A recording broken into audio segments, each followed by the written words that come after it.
ni dagabana so minnu jɔlen na ni DSC Samake construction maaw bolo nɔ di awɔ DSC Samake construction maaw u bi so jɔ i be ala kale ko so ale dɛsɛna de u ka baara tɛ sojɔ dɔrɔn ye dɛ u be so planw ni ka olu bɔ BTP topographie u be ni bɛɛ lajɛlen ni ka o kɛ n'i b'a fɛ ka terrain san papier jɛlen DSC Samake construction bi terrain feere so finition ɲuman u b'o kɛ décoration u be o fɛnɛ ni ka o kɛ e de be station baara la i b'a fɛ ka station ni ka o jɔ u be station ɲɛnɛmanba ni ka olu fɛnɛ ka olu jɔ ka supasima ɲuman ka o k'i ka so la ka nɛgɛ ɲuman k'a la o n'a ɲɔgɔnna wɛrɛw i ka so jɔlen tɛ bin a yɛrɛ ma fiyewu DSC Samake construction b'a ka baara ni ka o ɲɛdɔn i mago bɛ kunnafoniya wɛrɛ la sa i senfa biribiri i ka se u dagayɔrɔ la ni o ye Moribabugu ye station Orix masurunya la Coy nɛgɛjuru sira 70 41 27 59 66 23 18 58 baara ɲɛdɔn o ka to baara dɔn b'a bolo DSC Samake construction maaw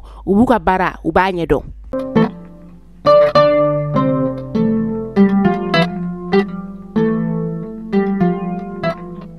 Biye juma ye Desanburu kalo tile 13 san 2024 an minnu sɔgɔlen no Mali kunnafoni na su ani tile an ka foli b'aw bɛɛ lajɛlen aw bisimila Mali kunnafoni kɔnɔna na bamanankan kunnafoni kɛnɛ kan.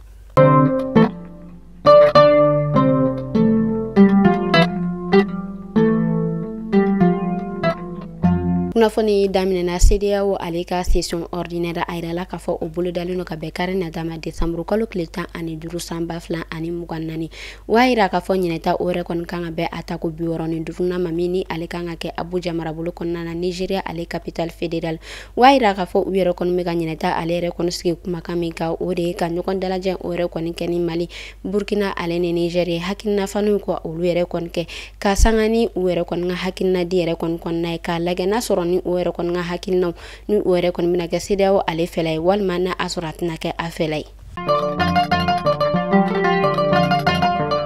Forum international annuel de l'AES o yɛrɛ kɔni bɔla ka tilesoba ɲɔgɔn dalajɛ o yɛrɛ kɔni kɛ an ka faba kɔnɔna na min yɛrɛ ni u y'a daminɛ tarata don Desanburu kalo tile 10 k'a kun cɛ kunu alamisa don Desanburu kalo tile 12 kɔnɔna na ɲɔgɔn dalajɛ yɛrɛ kɔni ɲɛmaayaba u yɛrɛ kɔni ye attaque de général de corps d'armée Ismaël Wage Alema o tɛmɛnen kɔfɛ u y'a yira k'a fɔ ɲɔgɔn dalajɛ yɛrɛ kɔni kɛla sababu ye ka to fɛn min yɛrɛ kɔni ni Mali ɲɛmaa dɔ ye ale ni Burkina ni Niger olu bɔla ka hakilina falen olu yɛrɛ kɔni kɛ ala ka ɲɔgɔn dalajɛ ka ale yɛrɛ fɛnɛ kuncɛ ni général de corps d'armée Ismaël Wage ale ka yamaruya kɔnɔna ye.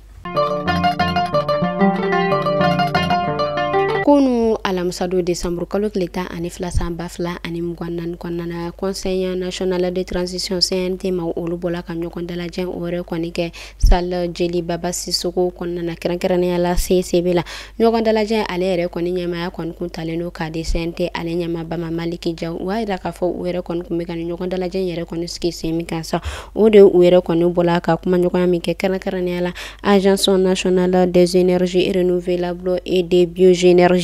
a yɛrɛ kɔni kumakan kun bɛ ka kɛ olu ɲɔgɔn dalajɛ yɛrɛ kɔni kun bala ka kɛ o de kan ni min ni a yɛrɛ kɔni yɔrɔ bɔla ministre de l'énergie et de l'eau ale yɔrɔ u y'a yira k'a fɔ Conseil national de transition u yɛrɛ kɔni ye a kuma ɲɔgɔnyaw kɛ ale ka baara kura nataw kɔnɔna na.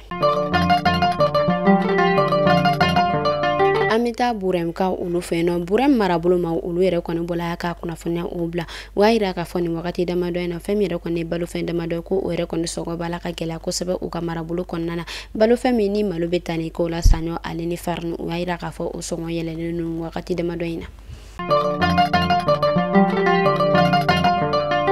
An bɛ taa Gawo ka olu fɛ yen nɔ Gawo marabolo damadɔ olu yɛrɛ kɔni kalan ɲɛmaw bɔla ka ɲɔgɔn dalajɛ o yɛrɛ kɔni kɛ tarata don Desanburu kalo tile 10 san 2024 kɔnɔna na u ka ɲɔgɔn dalajɛ yɛrɛ kɔnɔ u yɛrɛ kɔni ye kunnafoniya ko o yɛrɛ kɔni bila u y'a yira k'a fɔ u ka marabolo kofɔta min bɛ yen nɔ ni ale bɛ wele ko Soni Ali Bɛrɛ ale ni Gujurulayi Bara ale ni Gabiru u y'a yira k'a fɔ ko Baji ko o yɛrɛ kɔni bɛ ka se ka don ni kalanso damadɔ ninnu yɛrɛ kɔni kɔnɔna na min yɛrɛ kɔni bɛ ka kɛ sababu ye k'a to a yɛrɛ kɔni bɛ ka tiɲɛniba o yɛrɛ kɔni kɛ u ka marabolo la o hokumu de kɔnɔna la fɛn min yɛrɛ kɔni sanfɛ mɔgɔw ye olu bɔla ka kunnafoniya bila o y'a yira k'a fɔ nin ma kofɔta ninnu ko bɛɛ lajɛlen k'i lakɔlɔsi ka i ma janya ka bɔ nin yɔrɔ kofɔta in na. ka kunnafoniya kuncɛ an bɛ taa kɔkan kibaru la kɛrɛnkɛrɛnnenya la Niger a yirala k'a fɔ kunu alamisa don décembre kalo tile 12 san 2024 kɔnɔna na Niger ale yɛrɛ kɔni kunnafonidiso ministre ale bɔla ka kunnafoniya jɛnsɛn wa yira k'a fɔ fɛn min yɛrɛ kɔni BBC ye k'u yɛrɛ kɔni bɛna ale chaîne tigɛ ka bɔ u ka marabolo kɔnɔna na a yira k'a fɔ fɛn min yɛrɛ kɔni BBC ye k'u bɛna ale chaîne tigɛ ka bɔ u ka jamana kɔnɔna na fɔ kalo 3 ɲɔgɔn kɔ wa yira k'a fɔ BBC ale yɛrɛ kɔni bɔla ka kunnafoniya dɔ bila kunnafoniya min ni ale yɛrɛ kɔni jɛlen tɛ kosɛbɛ ka ɲɛsin u yɛrɛ kɔni ka jamana ma bingan wale min ni o yɛrɛ kɔni kɛla u ka marabolo kɔnɔna na o tɛmɛnen kɔfɛ